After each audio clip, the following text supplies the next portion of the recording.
வணக்கங்க. இன்னைக்கு நான் செய்ய போகிறது வெஜிடபிள் எக் ஆம்லேட்டு. இது எப்படி செய்யறது, இதுக்கு என்னென்ன தேவையான பொருட்கள்னு காமிக்கிறேன். கேரட் வந்து ஒரு கப்பு இந்த மாதிரி சீவி வச்சுக்கணும். ஒரு கப்பு கோஸ் அதை இப்படி சீவி வச்சுக்கணும்.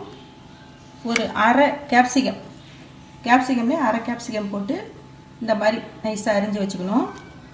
வெங்காயம் வந்து அரை கப்பு பொடியாக அரிஞ்சு வச்சுக்கணும். அதுக்கப்புறம் 4 முட்டை, ஒரு ஸ்பூன் வந்து மிளகுத்தூள், ஒரு ஸ்பூன் காரத்தூள். இது எப்படி செய்யறதுன்னு காமிக்கிறேன். 4 அடுப்பில் போட்டாச்சு. ஒரு ஸ்பூன் எண்ணெய் ஊற்றிக்கிறோம்.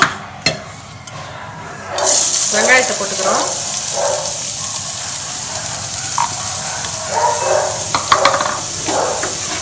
வெங்காயம் கொஞ்சம் வதங்கட்டும். வெங்காயம் வந்து ஓரளவுக்கு வதங்கிட்டு இப்போ நம்ம கேரட் போடுறோம்.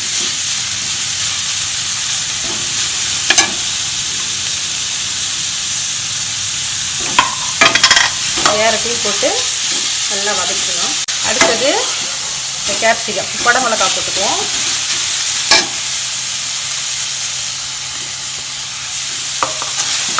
இதுவும் ஓரளவு வதங்கட்டும். இப்போ லாஸ்ட்டில் வந்து இந்த கோஸை போட்டுடுறோம்.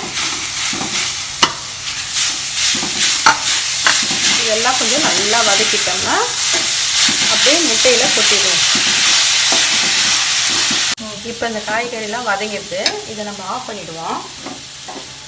முட்டையை வந்து 4 முட்டையை இதில் உடச்சி ஊற்றி அடித்து வச்சுருக்கேன். இதில் அந்த ஒரு ஸ்பூன் காரத்தூள், தேவையான அளவு உப்பு போட்டு அடித்து வச்சுருக்குறோம்.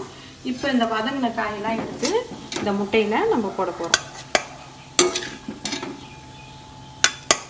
ஆம்லேட் ஊற்றியாச்சு. இப்போ லைட்டாக பெப்பர் பவுடர் தூவணும். பாருங்கள், வெஜ்ஜு எக் ஆம்லேட் ரெடி ஆகிடுச்சு. இது ஈவினிங் ஸ்நாக்ஸாக பசங்களுக்கு செஞ்சு கொடுங்க, டேஸ்ட்டாக இருக்கும். நன்றி, வணக்கம். உங்களுக்கு இந்த வீடியோ பிடிச்சிருந்ததுன்னா லைக் பண்ணுங்கள், ஷேர் பண்ணுங்கள், சப்ஸ்கிரைப் பண்ணுங்கள், மறக்காம பக்கத்தில் பெல் டச் பண்ணுங்கள்.